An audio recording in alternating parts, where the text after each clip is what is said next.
terhadap Allah Subhanahu wa Ta'ala. Mengenai kerinduan, saya punya cerita yang luar biasa. Cerita ini adalah kisah Nabi Muhammad sallallahu alaihi wasallam. Prompter boleh? Sengaja saya pakai kacamata karena minus mata saya. Baik. Pagi itu Rasulullah dengan suara terbata memberikan petua, wahai umatku, kita semua ada dalam kekuasaan Allah dan cinta kasihnya. Maka taati dan bertakwalah kepadanya. Kuwariskan dua hal kepada kalian, yaitu sunnah dan Al-Quran. Barang siapa mencintai sunnahku berarti mencintai aku, dan kelak orang-orang yang mencintai aku akan bersama-sama masuk surga bersamaku. Amin. Khutbah singkat itu diakhiri dengan pandangan mata Rasulullah yang teduh menatap sahabatnya satu persatu, seolah hendak dikenangnya. Abu Bakar menatap mata itu dengan berkaca-kaca. Umar dadanya naik turun menahan napas dan tangisnya. Utsman menghela nafas panjang dan Ali menundukkan kepalanya dalam-dalam. Isyarat itu telah datang. Saatnya sudah tiba. Rasulullah akan meninggalkan kita semua. Desah hati semua sahabat kala itu. Manusia tercinta itu hampir selesai melaksanakan tugasnya di dunia. Tanda-tanda itu semakin dekat ketika Ali dan Fadl dengan sigap menangkap Rasulullah yang tubuhnya limbung saat turun dari mimbar. Saat itu seluruh sahabat yang hadir di sana pasti akan menahan detik berlalu kalau bisa. Matahari kian meninggi, tapi pintu rumah Rasulullah masih tertutup. Sedang di dalamnya Rasulullah sedang terbaring lemah dengan keningnya yang berkeringat dan membasahi pelepah kurma yang menjadi alas tidurnya. Tiba-tiba dari luar pintu terdengar seorang yang berseru mengucapkan salam. Bolehkah saya masuk? Fatimah kemudian menghampiri orang tersebut dan berkata, maafkanlah ayahku sedang demam. Kata Fatimah yang membalikkan badan dan kemudian menutup pintu. Kemudian ia kembali ke kamar menghadap ayahnya. Dan ternyata ayahnya sudah membuka matanya. Kemudian ia bertanya, siapakah itu wahai anakku? Tak tahulah ayahku. Orang sepertinya baru sekali ini aku melihatnya, tutur Fatimah lembut. Lalu Rasulullah menatap wajah dari putrinya dengan lembut dan dengan pandangan yang menggetarkan. Seolah-olah bahagian demi bahagian wajahnya anak itu hendak untuk dikenang. Detik demi detik. Kemudian akhirnya, mohon maaf, apakah imsak sudah hadir? Sudah. Sudah waktunya untuk imsak? Boleh kami teruskan nanti setelah itu? Baik, pemirsa, kita akan imsak terlebih dahulu untuk daerah DKI Jakarta dan sekitarnya. Masih berbicara mengenai bagaimana Fatimah kemudian melaporkan kehadiran seseorang yang baru ia kenal kepada ayahnya. Kemudian Fatimah berkata bahwa ia belum pernah bertemu dengan orang tersebut. Rasulullah menatap dalam-dalam wajah Fatimah. Wajah putrinya itu seolah hendak dikenangnya. Kemudian Rasulullah berkata, wahai anakku, ketahuilah. Dialah yang menghapuskan kenikmatan sementara.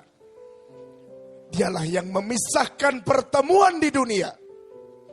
Dialah malaikat maut, kata Rasulullah sallallahu alaihi wasallam. Fatimah pun menahan ledakan tangisnya. Dan malaikat maut pun datang menghampiri. Rasulullah sallallahu alaihi wasallam menanyakan, mengapa Jibril tidak ikut bersama menyertainya? Kemudian akhirnya dipanggillah Jibril yang sebelumnya sudah bersiap di atas langit dunia menyambut ruh kekasih Allah dan penghulu dunia ini. Nabi SAW berkata, wahai Jibril, jelaskan apa hakku nanti di hadapan Allah? Tanya Rasulullah dengan suara yang lemah. Kemudian Jibril berkata, pintu-pintu langit telah dibukakan. Para malaikat telah menanti rohmu ya Rasul. Semua surga terbuka lebar menanti kehadiranmu, kata Jibril. Namun apa yang terjadi pemirsa? Ternyata itu tidak membuat Rasulullah lega. Matanya masih penuh kecemasan. Kemudian Jibril bertanya, engkau tidak senang mendengar kabar ini? Tanya Jibril. Nabi SAW berkata, kabarkan kepadaku bagaimana nasib umatku kelak.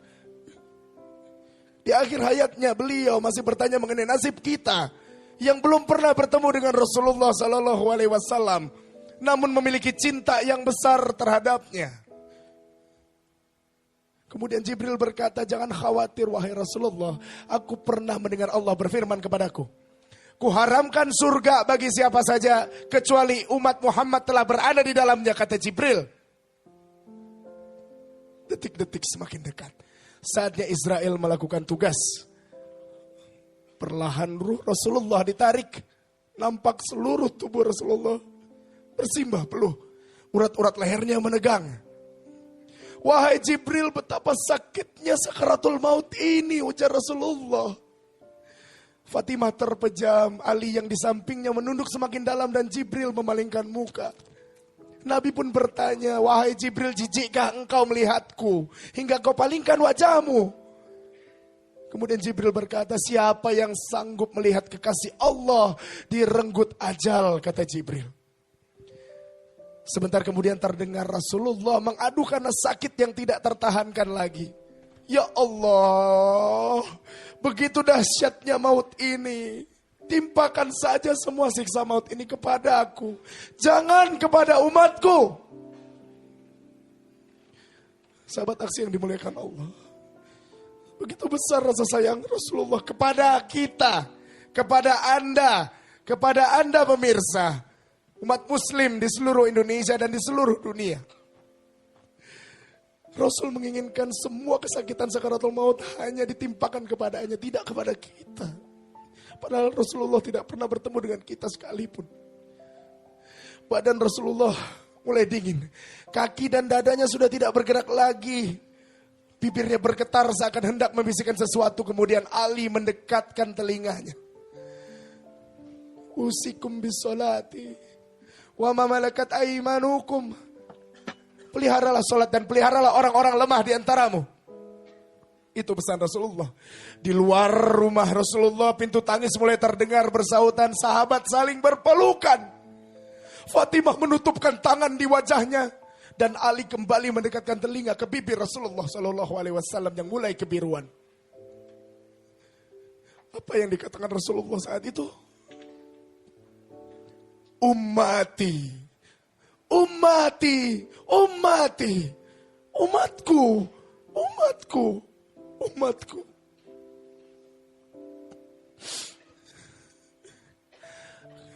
Inna lillahi wa inna ilaihi raji'un. Berakhirlah hidup manusia mulia yang selalu memberikan kita sinaran. Yang hadir untuk menjadi pemimpin para manusia. Dan kini pertanyaan untuk kita semua, mampukah kita mencintai seperti Rasulullah Sallallahu Alaihi Wasallam? Kita terbaut jauh, jauh sekali, berabad jaraknya. Tapi cinta beliau kepada kita begitu besar.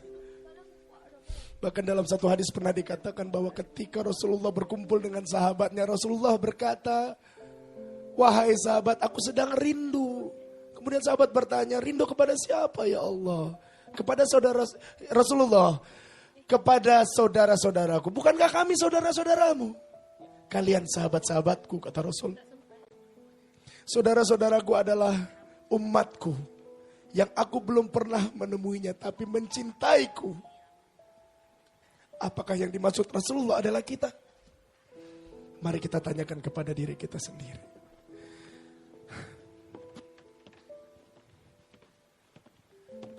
Rindu kami padamu ya Rasul. Rindu tiada terperi. Berabad jarak darimu ya Rasul. Serasa di kau di sini.